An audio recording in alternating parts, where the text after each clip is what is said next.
झूठे rape case में महिला ने फंसाया। इसलिए हम अपनी सास शक्ति को अपनी ऊर्जा को अपनी बनाए रखें।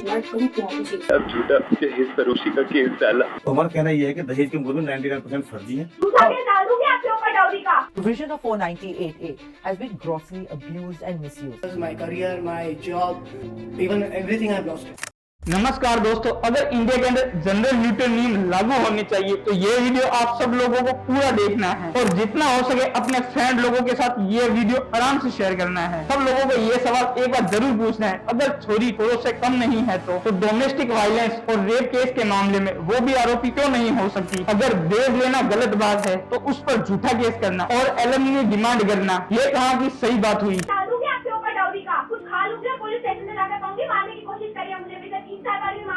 अगर कोई अडल्ट्री आदमी करे तो वो गलत बात होती है, अगर वही अगर औरत करे तो उतनी गलत बात नहीं होती है। ऐसा क्यों होता है?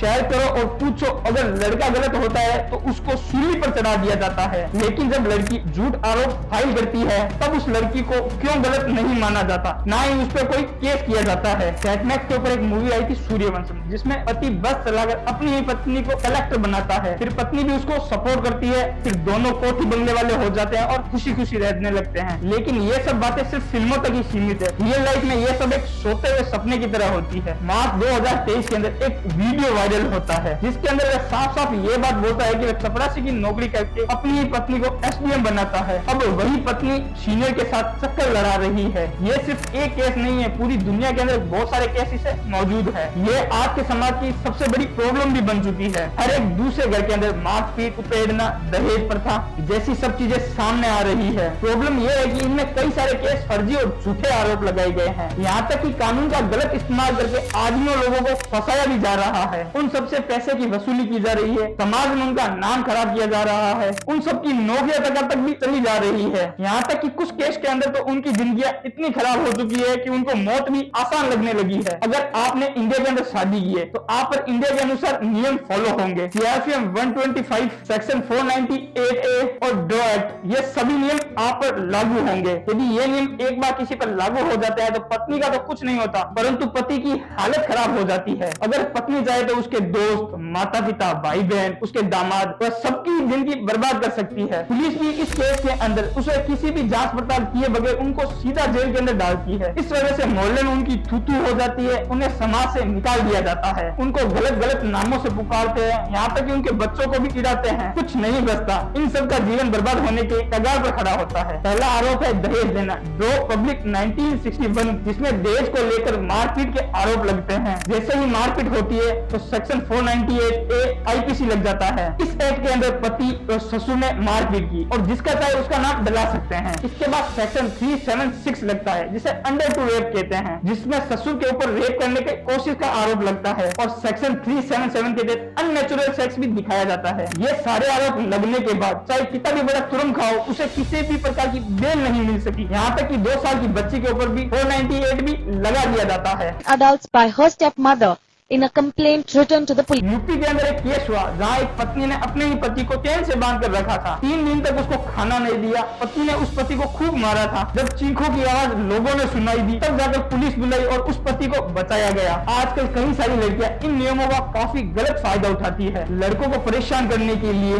ये बात मैं नहीं बल्कि खुद MP हाईकोर्ट ने ये बात बोली है। बट तराजू तो कानून के हाथ में होती है। वो कुछ और बता रही होती है और लिखा कुछ और हुआ होता है FIR। तो यहाँ इन्वेस्टिगेशन का एक बहुत बड़ा फर्क नजर आता है। उनको बराबर रखने की जगह एक साइड इतना वजन डाल दिया कि फिर से अनबैलेंस हो गया। 498A on principle was the need of the hour at the time when it was introduced.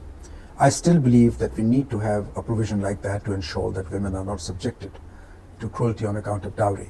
But at the same time, I have to admit that there have been a number of cases which have been reported as abuse of this. हर घर, हर मोहल्ला या हर एक शहर के अंदर ऐसे case लगातार सामने आ रहे हैं। Small issues, petty issues between the wife husband and the relationship getting sour, they all get converted into a 498A, a dowry complaint and a domestic violence case eventually. यहाँ तक कि बॉम्बे हाईकोर्ट ने भी ये बात बोली है कि ऐसे केस फाइल करके लड़के वाले के घर वालों को परेशान किया जाता है। एक लड़की ने ही अपनी ननद के ऊपर घरेलू हिंसा का केस फाइल किया। जिस ननद के ऊपर केस किया गया था वे ननद पूरी इंडिया के अंदर ही नहीं रह रही थी, वह तो NRI के रूप में ऑस्ट्रेलिया में रह रही थी। लेकिन क्या करे, केस फाइल कर दिया गया। बुलंदशहर के अंदर एक लड़की ने अपने ही ससुर के ऊपर रेप करने का आरोप लगाया था और जिस ससुर के ऊपर रेप का केस लगाया गया था उस ससुर को मरे हुए 20 साल हो चुके थे। जब आम इंसान के घर पर पुलिस आती है, उसे दिन दहाड़े पकड़ कर ले जाती है तो समाज के अंदर बहुत बदनामी होती है। भले ही लेकिन आप निर्दोष साबित हो, लेकिन सालों की कमाई हुई इज्जत 1 मिनट के अंदर चली जाती है और वापस लौट कर कभी नहीं आती।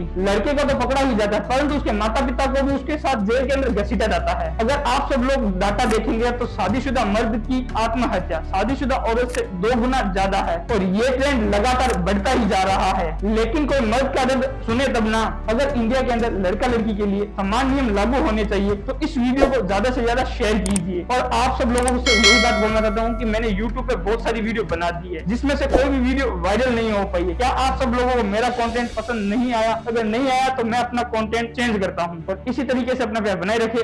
जय हिंद।